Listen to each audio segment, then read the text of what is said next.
अच्छा, अब इस वेलबींग का जो कॉन्सेप्ट है ये suddenly due to the eruption of Covid बहुत ज़्यादा हो गया कि जी एम्प्लॉय वेलबींग को हमें अंडरस्टैंड करना है और हमें ये अंडरस्टैंड करना है कि एम्प्लॉय वेलबींग है क्या और हमने ये कैसे करनी है. I mean, for simplicity purpose, let me share, agar if I can. I mean, there is a model. These are the 7 pillars of employee well-being that is very important to understand. What is the physical well-being? That is very important. Physical well-being, as we all know, that we should provide a space where we can provide protection and security to the workforce. That is the first well-being we can offer to our employees.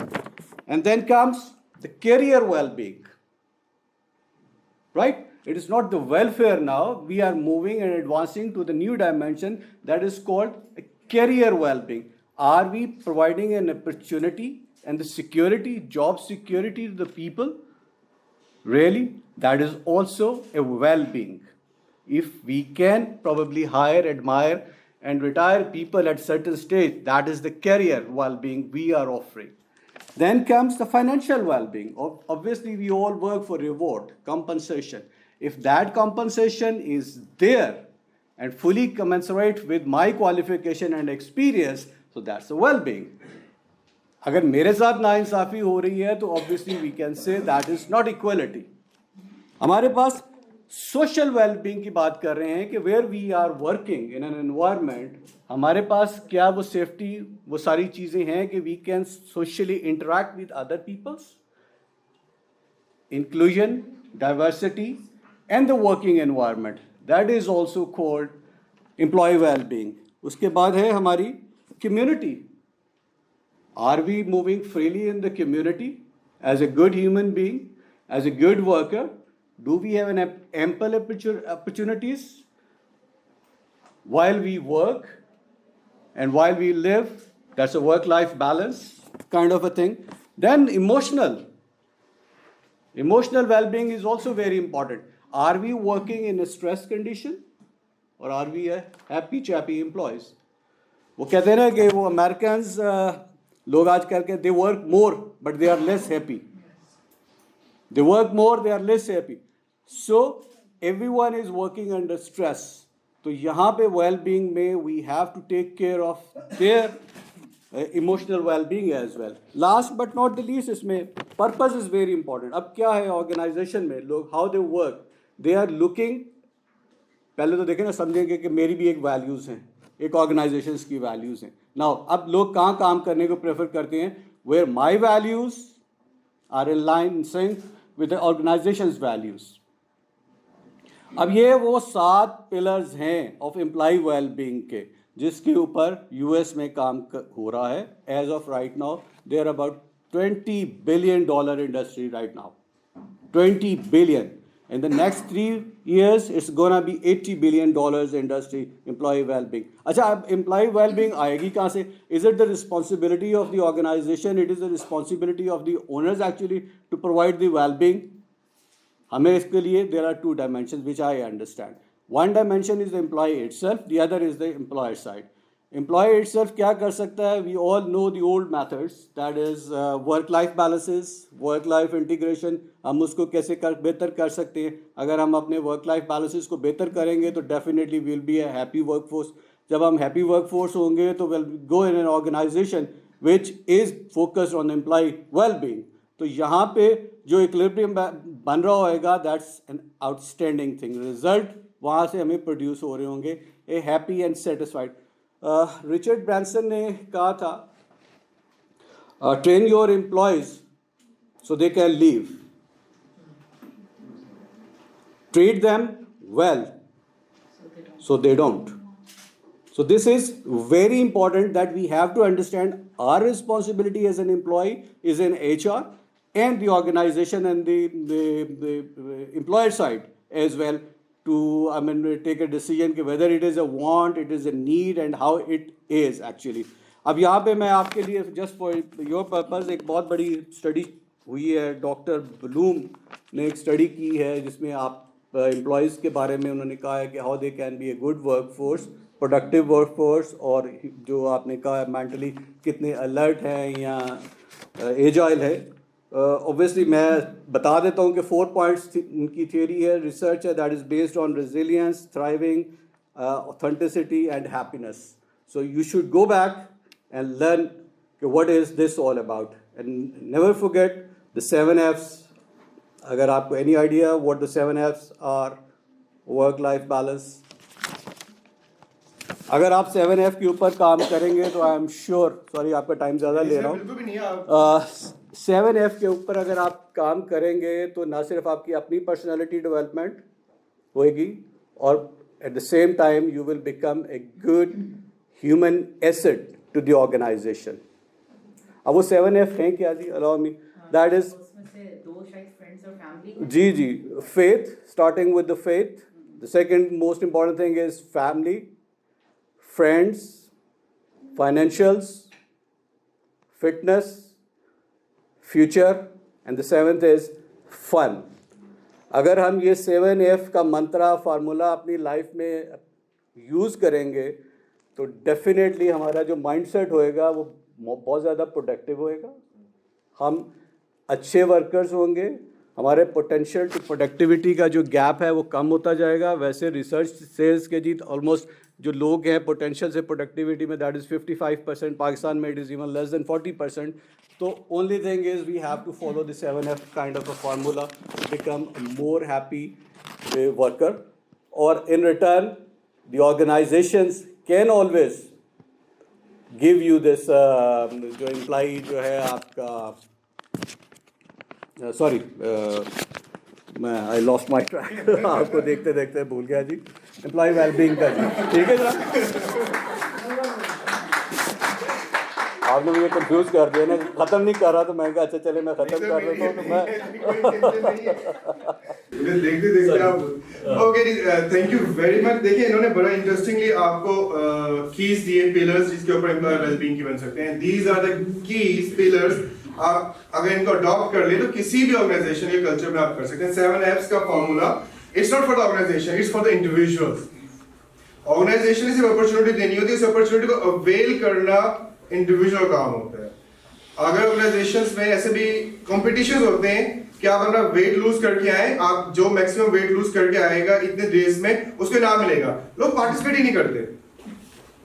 They don't even understand कि losing the weight is for their own good self, वो उसको understand ही नहीं कर रहे। Corporate communication enters here. हमारे कितने इदारे जहाँ पे proper corporate communication system developed है, मतलब उस अंदाज से कम्युनिकेट करना जिससे एम्प्लॉई अंडरस्टैंड करे और उसको वेलकम और उसको रिसीव करे, ये भी बहुत बड़ा इशू है। बाहर के मुल्कों में अब कॉर्पोरेट कम्युनिकेशन पे बहुत ज़्यादा फोकस कर रहे हैं कि वहाँ एक अच्छा काबिल आदमी होना चाहिए जो कि कम्युनिकेशन को हैंडल करे। देखिए यासीन साहब की वही बात जो मैंने स्टार्ट में कहा था कि एक ऐसे ऑर्गेनाइजेशन जिसमें already well educated people, well understanding people है, उनके कम्युनिकेशन इजी है। एक ऐसे ऑर्गेनाइजेशन जहां पर एक हायरार्की बहुत लंबी है और वहां पर 700-1000 एम्प्लॉयज काम कर रहे हैं और हर एजुकेशन लेवल, कुछ ऐसे लोग हैं जिनकी एजुकेशन भी जीरो होगी। एक जो ऑफिस बॉय है, एक जो स्वीपर, उसकी वेलबींग भी इतनी ही इंपॉर्टेंट है जो किसी COO की है। So we as a HR professional we have to understand कि हम जब well-being की बात कर रहे होते हैं तो हमें understand करना है this well-being means sweeper till CEO. Okay, coming back to the my panelist Wajiha, Covid हो गया। Unfortunately कोविड से लोगों ने काफी ज्यादा हमें बुरी तरह इफेक्ट हुए, वर्क फ्रॉम होम भी हो गया, मेंटल हेल्थ के ऊपर साथ आपने बड़ी इंपॉर्टेंट बात की कि 7 F's के ऊपर बात करेंगे तो मेंटल हेल्थ को रिटेंचमेंट भी बहुत हुई है, रिटेंचमेंट हुई, सारा कुछ हुआ। बहुत से लोग उस कोविड के शिकार भी हुए and for a longer period they went to the leaves, they had to. कुछ लोगों को ज्यादा हॉस्पिटलाइज भी हो गए, सब कुछ हो गया भाई। अब एम्प्लॉय को क्या होता है कि जी ऑर्गेनाइजेशन तो चल रही है और वो फास्ट पेस पे चलना शुरू हो गई। Employ for like first quarter 2020 March से स्टार्ट हुआ, आफ्टर जून जुलाई ऑर्गेनाइजेशंस अपने पांव पे खड़ना शुरू हो गई, ई कॉमर्स आ गया, सब कुछ आ गया, वर्क फ्रॉम होम की फैसिलिटीज आ गई। लेकिन वो जो एम्प्लॉइज बीमार हो गए, सब कुछ हो गए, वो थोड़ा सा पीछे रहना शुरू हो गए। आपके ख्याल में एज ए HR प्रोफेशनल और ऑर्गेनाइजेशंस को क्या स्टेप्स लेने चाहिए जहां पर कोई एम्प्लॉय लॉन्गर पीरियड, ये तो एक बात आ गई, एम्प्लॉयज तो और भी काफी कुछ हो सकता है, जैसे वो लॉन्गर पीरियड के लिए ऑर्गेनाइजेशन से बाहर चले जाते हैं, सिक लीव पे चले जाते हैं, तो उनको वापस अब्सॉर्ब करना ऑर्गेनाइजेशंस के लिए किस तरह से इंपॉर्टेंट है, और फिर उस एम्प्लॉय को कैसे आप हेल्प आउट करते हो कि वो भी आपका इजीली उसी परफॉर्मेंस और एफिशिएंसी को इंक्रीज करके साथ काम करे। Thank you, Muneeb. I think this is a very valid question because a lot of employees do tend to, especially COVID mein to sick leaves, the concept of sickness has increased tremendously. And practically everyone around us has gone through this. And we've had to, unfortunately, had to send people on leaves. Or ek hoti hai leaves jo ki aapki, because you're not feeling well right now. So, I mean, that's one thing, right? But then at times you are fine. You don't really have symptoms, but you have COVID. And you have to send those people on, those employees on leave. So, us case mein, prolonged leaves mein, it's very important. A lot of times, 2 weeks ki leaves ke baad bhi, when employees tend to come back, they're not really well. There's this concept of actually being presentism. So you're back at work, you're functioning physically there, but you're not physically or mentally or emotionally well enough to really, become 100% productive the way you should be. So aapko as an employer, as HR, you also need to see that it's not really about getting an employee physically back at work, कि आपको अपने उसको 15 दिन दे दिए, he's back at work. It's actually about getting that person back on track so that he's able to, sort of fully, contribute the way he was contributing earlier when he left. And उस case में बहुत सारी companies जो हैं, they are, COVID policies have come in place, something जो हमारी policy handbook में कभी भी नहीं थी. Sick leaves थी, medical leaves and what not, but the COVID policy concept is also there now. A lot of companies, हमारी जैसी university, which never really actually, would have thought of this, but we've also done this. So, and the whole concept is there to enable the employee to take that time off without worrying that, आपकी leaves खत्म हो रही हैं. So because होता क्या है, somebody who's like really tuned to work, वो generally sick leaves लेता नहीं है. You want to sort of keep those leaves for the later part. I have leaves, I'd rather utilize them for my recreation or, when I might have some work or whatever. तो आपको इस तरह की leaves आप दे रहे हैं mandatory so that employees get that time to really recover, because a lot of times 90% of employees tend to come back without fully recovering and they are not able to work when they're back. So flexibility in terms of working hours, allowing them people, to really work from home, maybe, जिस तरह पहले panel पे बात हुई, focusing on, या जिस तरह गुलाम साहब ने कहा, focusing on actually the results, rather than seeing the number of hours that the employee is at work. वो सब चीज़ों पे अगर हम focus करें, so that will be relatively better as HR in handling these people. And then when they're actually coming back at work, seeing how comfortable they are, because I've gone through COVID and I can say, for a fact that when you're back at work, you cannot sit even for 8 straight hours. It's just very difficult, no matter how much oriented you are towards work. So allowing people to really, focus on their deliverables rather than किस तरह से बैठना है. Workplaces need to be a bit more, conducive. The work environment needs to be more conducive. The employees coming back at work, उसका backlog should not really be there. So the concept of maybe substituting, an employee's work to somebody else, so that when he comes back, he doesn't have to really have that mounting काम जो pile up हुआ है because he was not there for 2 weeks. तो वो वाली चीज़ें भी आपको as an organization, as HR देखनी चाहिए. And, so I think it's a very important concept. Thank you very much, Vajiya. हमारे पाकिस्तान में जितना मेरा मुशाहिदा HR का है या ऑर्गेनाइजेशंस का, we are not looking after intrinsic needs of employee. We are just seeing the extrinsic needs of employee कि उसके पर्क्स क्या हैं, बेनिफिट्स क्या है.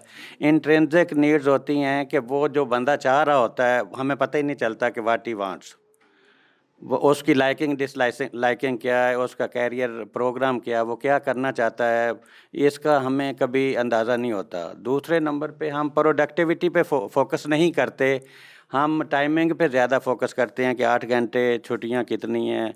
Productivity at work place is very important. हमें ये देखना चाहिए कि हमें चाहिए क्या आदमी से, कि कितनी प्रोडक्ट चाहिए उससे, क्या रीज़नेबली वो प्रोडक्ट दे सकता है, उतनी कम टाइम में दे सकता है, तो वो अगर उसकी अब 5 आवर्स जो हैं ये अब हर एक की डिमांड है कि 5 डेज़ वर्किंग पर वीक जो है ये होनी चाहिए, 2 छुट्टियां होनी चाहिए जो नई जनरेशन आ रही है। लेकिन उसके बदले में उनको वो सारा दिन वो मोबाइल पे लगे रहते हैं।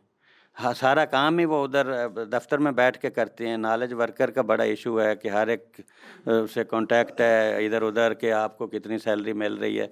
तो इन चीज़ों को एड्रेस भी करना है और इसमें वेल बीइंग का एलिमेंट भी हमने रखना है कि कई लोग फ़ोन लेके बाहर रख देते हैं और उसको कहते हैं आप काम करें। हैं ऐसी कंपनियां यकीनन इधर आप लोग बैठे हैं। तो दूसरा ये है कि पर्सनल एक होता है किसी की पर्सनल लिबर्टी पे काबू करना। पर्सनल लिबर्टी जो है उसको आदमी की अपनी बोलने चलने का, फ़ोन सुनने का, उसको बाहर जाने का बड़ी सख्ती कुछ लोग करते हैं। कुछ लोग जो हैं इन चीज़ों पे कम फोकस करते हैं, ये भी वेल बीइंग में आता है। तो कुछ इदारों में नेगेटिव पनिशमेंट है, कुछ इदारों में पनिशमेंट पॉजिटिव भी है। पॉजिटिव पनिशमेंट ये है कि अगर आप 30 दिन पूरे आए तो आपको ये मिलेगा, अगर दूसरा नहीं आया उसको नहीं मिलेगा, ये पॉजिटिव पनिशमेंट है।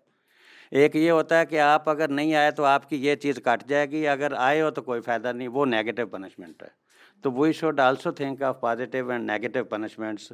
अगर पॉसिबली पॉजिटिव पनिशमेंट की तरफ हमें जाना पड़ेगा, अच्छे लोगों को रिवार्ड दें, बुरे को सज़ा ना दें।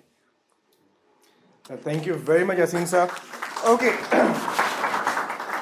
सर, आपने बात की कि अगर कोई ऑर्गेनाइजेशन में कोई एक्टिविटी या कोई ऐसी चीज़ रखी जाती है तो उसमें मोस्टली एम्प्लॉयज होते हैं वो पार्टिसिपेट ही नहीं करते। तो सर पार्टिसिपेट क्यों नहीं करते? आई थिंक कि इसके ऊपर ज़्यादा वर्किंग होनी चाहिए।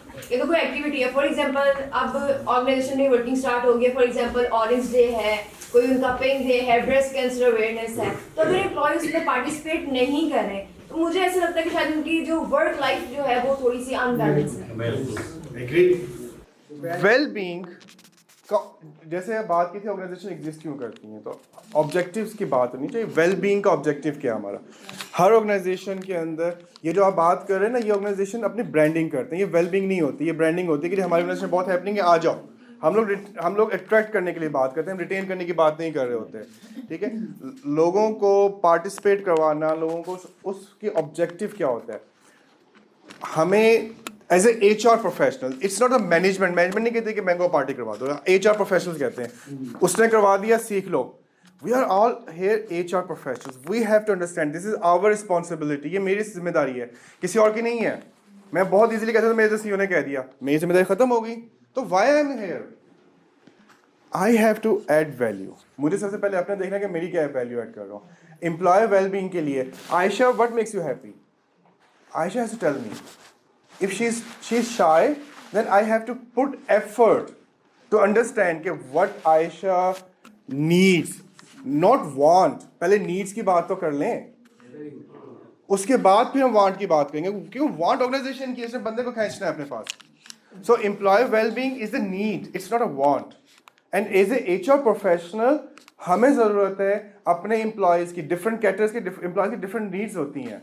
ज़रूरी नहीं कि वो मैनेजमेंट एम्प्लॉई है तो उसकी नीड बड़ी इजीली हमें आइडेंटिफाई हो जाएगी, नहीं. We have to put extra effort.